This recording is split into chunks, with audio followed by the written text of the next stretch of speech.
Meet Benjamin Franklin. January 6th was a cold and icy day in Boston, Massachusetts in 1706.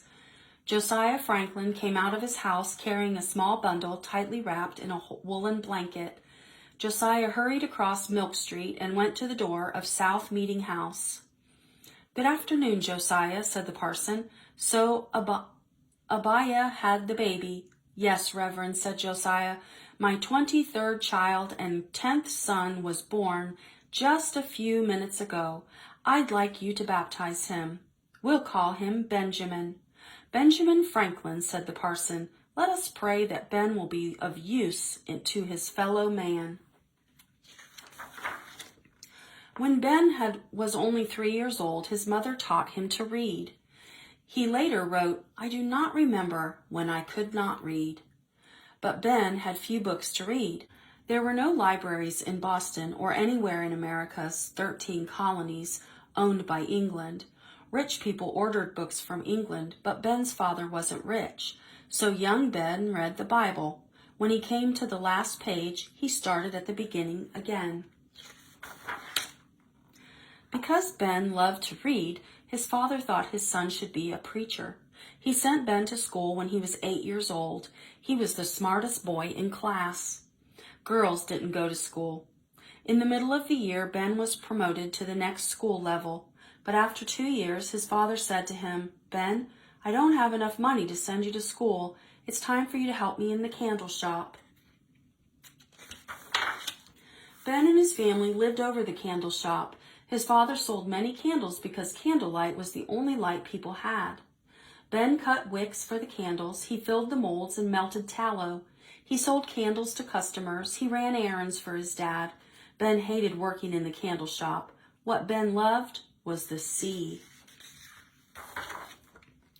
Josiah was afraid that Ben might run away to become a sailor. He asked Ben's older brother James if he could use Ben in his printing shop. Josiah signed a contract making 12-year-old Ben an apprentice to his brother James. Ben would have to work for James for 9 years. Ben set the lead type for each word of the newspaper. He read the stories to make sure each word was correct. He suggested better ways to say things. Ben did a good job. Ben liked to write. He wrote articles and slipped them under the doors of the print shop. He signed them "Silence Dogood," so that James would not know he wrote them. James thought they were so good that he printed them.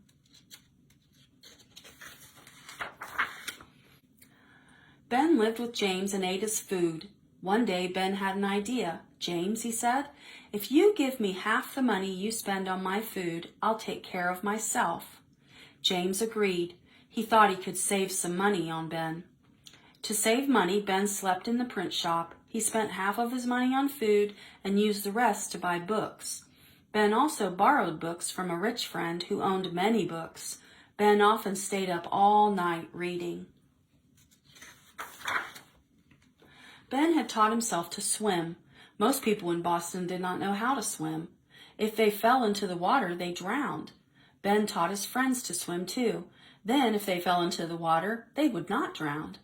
Ben liked to experiment with science. One hot summer day, he was flying a kite close to a pond. He took off his clothes and went for a swim in the pond, but he held on to the string of the kite. Ben lay on his back in the water, and the kite pulled him all around the pond. When Ben was much older, he flew a kite in a thunderstorm.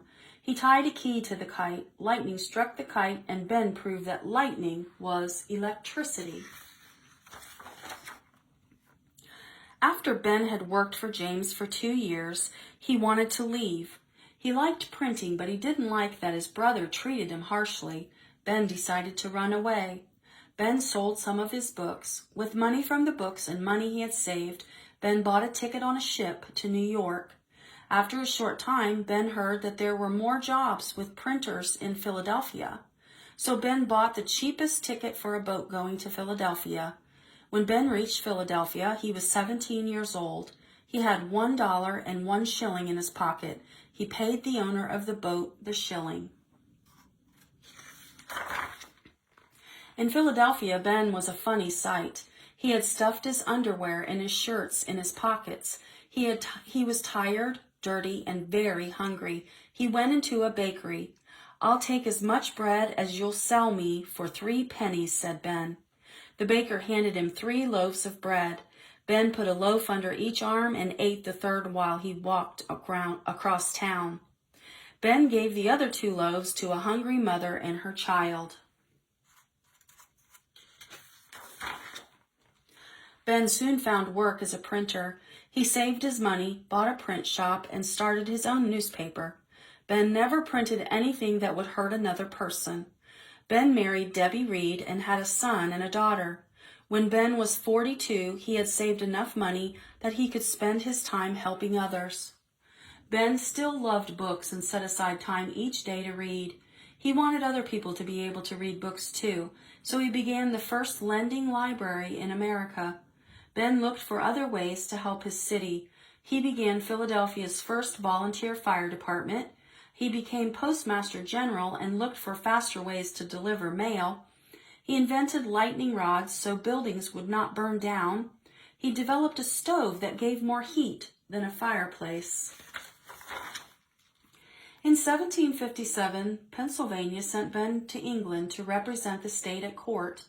He returned home in 1762, but in 1764, Pennsylvania sent Ben back to England to try to get the Stamp Act repealed.